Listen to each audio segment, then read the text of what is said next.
Rayalaseema lift irrigation ప్రాజెక్టును ప్రధాన చర్చగా మార్చాలని వైసీపీ ప్రయత్నిస్తోంది. ప్రాజెక్టు పనులపై అధికార ప్రతిపక్షాల మధ్య ఆరోపణలు ప్రత్యారోపణలు కొనసాగుతున్నాయి. రాయలసీమ లిఫ్ట్ ప్రాజెక్టును చంద్రబాబు ప్రభుత్వం ఉద్దేశపూర్వకంగానే నిలిపివేసిందని ఆరోపిస్తున్న వైసీపీ రాష్ట్ర వ్యాప్తంగా ఉద్యమాన్ని విస్తరిస్తోంది. ఇతర ప్రాజెక్టులపై కూడా ఫోకస్ చేయాలని నిర్ణయించింది. ఆగస్టులో అన్ని జిల్లాల్లో భారీ బహిరంగ సభలకు ప్లాన్ చేసింది వైసీపీ.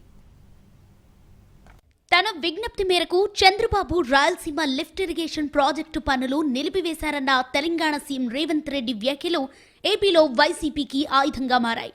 రాయలసీమలోని 4 ఉమ్మడి జిల్లాలతో పాటు నెల్లూరు, ప్రకాశం జిల్లాలకు సాగునీరు, తాగునీటి అవసరాల కోసం రూపొందించిన రాయలసీమ ఎత్తిపోతల పథకం పనులు తమ ప్రభుత్వం వేగంగా జరిపాయని చెప్పుకొస్తుంది వైసీపీ. ప్రాజెక్టు పనుల్లో అధిక శాతం పూర్తయ్యాయని, ఇప్పటికే 100 కోట్ల రూపాయలు ఖర్చు చేశామని, ప్రభుత్వం మారిన తర్వాత పనులు నిలిచిపోయాయని ఆరోపిస్తూ 6 జిల్లాల పరిధిలో ప్రజల్లో అవగాహన కల్పించేందుకు ఉద్యమ కార్యాచరణ సిద్ధం చేసింది వైసీపీ. ప్రతి జిల్లాలో మేధావులు, రైతు సంఘాలతో రౌండ్ టేబుల్ సమావేశాలు ఏర్పాటు చేసి అవగాహన పెంచుతోంది. తనతో జరిగిన చర్చల్లో చంద్రబాబు రాయలసీమ లిఫ్ట్ ప్రాజెక్టును నిలిపివేస్తామని చెప్పారని రేవంత్ రెడ్డి చెప్పడాన్ని వైసీపీ గుర్తు చేస్తోంది.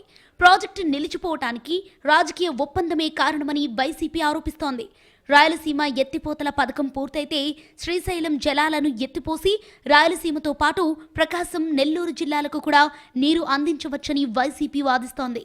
ఆల్మట్టి డ్యాం ఎత్తు పెంపు, ఎగువ రాష్ట్రాల్లో కొత్త ప్రాజెక్టుల నేపథ్యంలో భవిష్యత్తులో కృష్ణా జలాల వినియోగానికి ఈ ప్రాజెక్టు కీలకమంటోంది వైసీపీ. రాష్ట్రం, జిల్లా, నియోజకవర్గ స్థాయిలో ప్రత్యేక కమిటీలను ఏర్పాటు చేసింది వైసీపీ. జిల్లా, నియోజకవర్గ స్థాయిలో రౌండ్ టేబుల్ సమావేశాలు నిర్వహించడం, సాగునీటి ప్రాజెక్టులపై సాంకేతిక నిపుణులతో అవగాహన కార్యక్రమాలు చేపట్టడం, ప్రాజెక్టుల పురోగతిపై క్షేత్రస్థాయిలో అధ్యయనం చేసి నివేదికలు సిద్ధం చేయడం కూడా కార్యాచరణలో భాగమని పార్టీ చెబుతోంది. అలాగే గ్రామ స్థాయికి ఉద్యమాన్ని తీసుకెళ్లేందుకు ప్రత్యేక టాస్క్ ఫోర్స్ ను ఏర్పాటు చేసింది. ఆగస్టులో అన్ని జిల్లాల్లో బహిరంగ సభలు నిర్వహించి రాయలసీమ సాగునీటి హక్కులపై ప్రజల్లో అవగాహన కల్పించాలని వైసీపీ నిర్ణయించింది. రాయలసీమ లిఫ్ట్ ప్రాజెక్టు పూర్తి చేయడం, ప్రాజెక్టు పరిధిలో ఉన్న ఇతర పెండింగ్ ప్రాజెక్టులపై ఫోకస్ చేయడంతో పాటు ఆల్మట్టి డ్యాం ఎత్తు పెంపు అంశంపై కేంద్రంపై ఒత్తిడి తీసుకురావడం, పోలవరం అంశంలో ప్రభుత్వం స్పష్టత ఇవ్వాలని డిమాండ్ చేయడం తమ ఉద్యమ ప్రధాన లక్ష్యాలని పార్టీ నేతలు వెల్లడిస్తున్నారు. రాష్ట్ర ప్రజలకు రాయలసీమ లిఫ్ట్ ప్రాధాన్యతతో పాటు ప్రాజెక్టు విషయంలో చంద్రబాబు మోసం తెలియజేస్తామన్నారు వైసీపీ నేత సజ్జల రామకృష్ణారెడ్డి. సో దీని అవసరం రోజు రోజుకు మరింత పెరుగుతోంది. ఇప్పటికీ పబ్లిక్ లో పూర్తిగా రావాల్సినంత స్పృహ దాని మీద.